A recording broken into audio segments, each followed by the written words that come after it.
Kai aku nui, kai aku rahi huri noa tēnā koutou katoa. Matua rā ki roto rua ko ngā māngai e whitu o te Party Māori e ngunguru nei. Rātau katoa i noho kotahi atu mo te wā tuatahi i te rā nei ki te whakapūmau i te rautaki no te pōtitanga nui a motu katu hei ngā wiki i te kaumāwhitu. E whai ana ngā māngai kia noho ko te Party Māori i te rōpū matua. Mā te iwi Māori. Kei te pēhea koutou! Kei te pai! He mata hou, he tīmatanga hou mo te Party Māori. Kei te kaue mātou i ngā hiahiatanga, kei te pīkau mātou i ngā koroingo, a tātou mātou a tīpuna, ngā hiahiatanga o te iwi ki rō pāremata. We're going to be our authentic selves and remind everyone that we're the Māori Party and we're always going to put Māori first. Nā runga i ngā here a te mate korona, he tuatahitanga tēnei, te hui a tinana a ngā kaitono toko whitu, mai te tai tokerau ki te wai pounamu, ko te matua he whirawhira rautaki, kaupapa here anō hoki mo te pōti nui. We've now got a totally different group of outstanding candidates, and you'll see when we get into the election, one of the best election campaigns ever run by any party. We want to make sure that we are able to have front positioning in employment, that our whānau can bring, get kai on the table, that we're not going to be in housing that's substandard or no housing. Ko ngā mahi a ngā kāwanatanga i roto i ngā taumaha, kei raro tātou putuan. Nō reira, ko te mahi o te Party Māori, me hiki tātou, ki anō tō tahi tātou i runga i te kaupapa. I wepua te Party Māori e reipa i te pōti o te tau te kaumāwhitu, ka mahue i ngā tūru Māori e whitu nā wai ka puta. He oe e whakapono ana te Party Māori o nāia nei, e kore tērā e tō waitia. There's no longer going to be a mana Party Māori Party split. There's no longer going to be the loss of confidence and vote because of that split. So we're now bringing together the kotahitanga movement of our Māori people politically under one movement. For too long, we've allowed, are we left, are we right? Well, actually we're Māori. And we now need to more than ever put a focus on our kaupapa, the policies that are best for us. E ai ki etahi kaitautoko pūmau o te Party Māori, ko tōna hononga kia nāhinara tētahi o ngā take nui i totohua i te party i te tau 2017, ko te pātai kāhu pēhea te Party Māori i tēnei tau. Our issue is that we strongly are about our Māori people, and we work with anyone that meets those policies that we're going to announce. And my question would be to any government is why would you not want to work with the only tangata whenua party? If you are intent on looking at us as Aotearoa. Kei te tūtonu a te Party Māori i runga i tōna mana mutu hake, ara ko te mana o te iwi Māori. Believe in Māori! Tērā te uru pounamu, kei te whakapono rā nei te iwi Māori ki te Party Māori. Kere ama right, te Ao Māori. Ko te kaiarahi Māori tuatahi o nā hinara ko Simon Bridges, rāua ko tana tuarua ko Paula Bennett, kai raro e putu ana.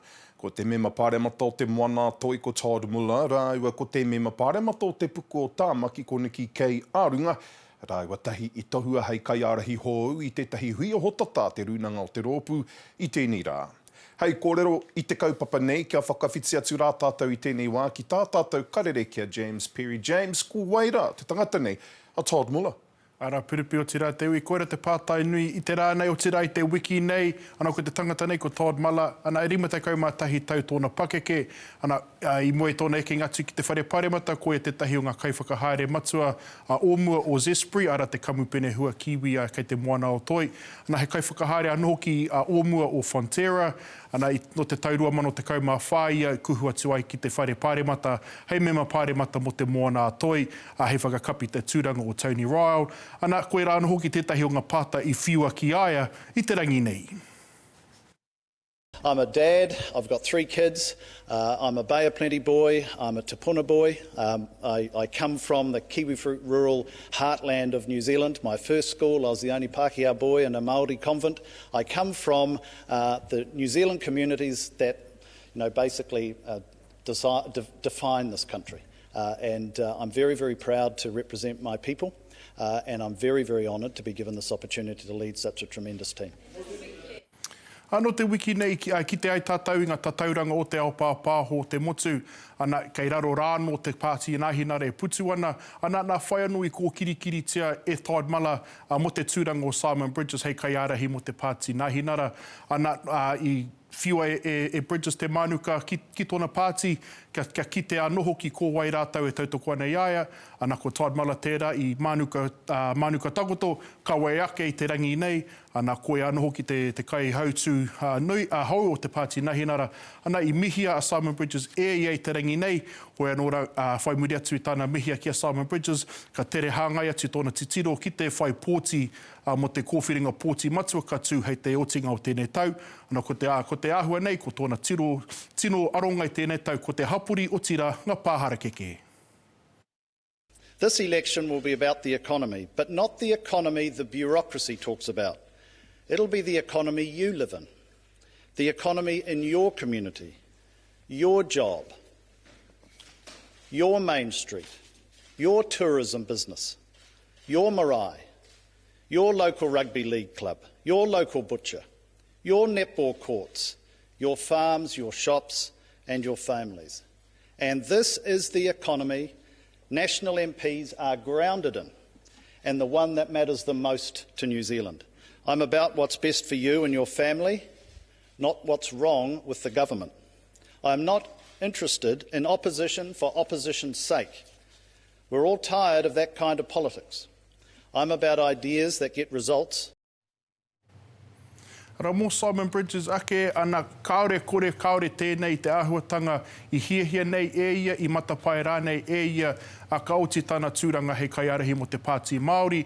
Ana kua kite nei mātau roto i ngā tau e rua, kua whakapeto ngoi ia, kua whakaheke tōtā ia, ki te whawhai atu, ki te kāwanatanga, ki te tūmo tōna pāti, ana no te rangi nei kore roti ia kia mātua te ao pāpāho, ana ko tāna hanga i aia anō he toa whawhai, o tira ko tāna ki kia mātau te rangi nei, etahi wā kaore tonu te toa whawhai ake, ka rongo i te mamai o te whawhai, o tira ko tōna whānau. O tira i mihi atu rā ia ki tōna hoa wahine ara kia Natalie, o tira ki ona tamariki toko toru, ana ko Emlyn, ko Harry, ko Jemima, me tōna whakapaha atu rā kia rātau, o tōna korenga, ia rātau roto ai ngā tau ko hori, ana aha koa te pauri o te wā, he hua tonu o roto, mōna. It's been a great ride. I've enjoyed a whole lot of it. And there's been some real highs and lows. I regret none of it. But, you know, you've got to look for the silver linings in everything. And there's definitely some silver linings in this. I've got a beautiful wife. I've got 3 gorgeous children. And I haven't been the best dad probably over the last 2.5 years. And an important time for them. And I'm looking forward to that. Ana ko hoki anō hoki te uri o Ngāti Maniapoto ki tōna kāinga ki roto ki tauranga mo te pō nei, ana ki reira ia whakaaro anō ka aha ia i nāia nei, ka noho rānei hei mema mō tauranga ki roto te whare pāremata, ka puta rānei i te whare pāremata hei tēnei tau. Mo tōna tuarua ake ara mo Paula Bennett, kaore ia i kōrero ki te ao pāpāho i te rānei, he wei noa mua rāno ia ki mai atu, ka kore ia i whai tāna tūru o Upper Harbour i tēnei tau, ka noho noiho ki te rārangi pōti o Nāhinara, whakarite ai te whai pōti a te pāti mo te kōwhiringa matua e heke mai nei. Piripi. James Perry, tēnā rā koe i e nā whakamārama. Ko tā ngā pirihimana i te rā nei, he whakapua ki e tahi panonitanga ki te āhua e uruhi ngā tikanga i raro i ngā herenga o te taumata ohiti tuarua, ka takahia pia i ngā whare karakia.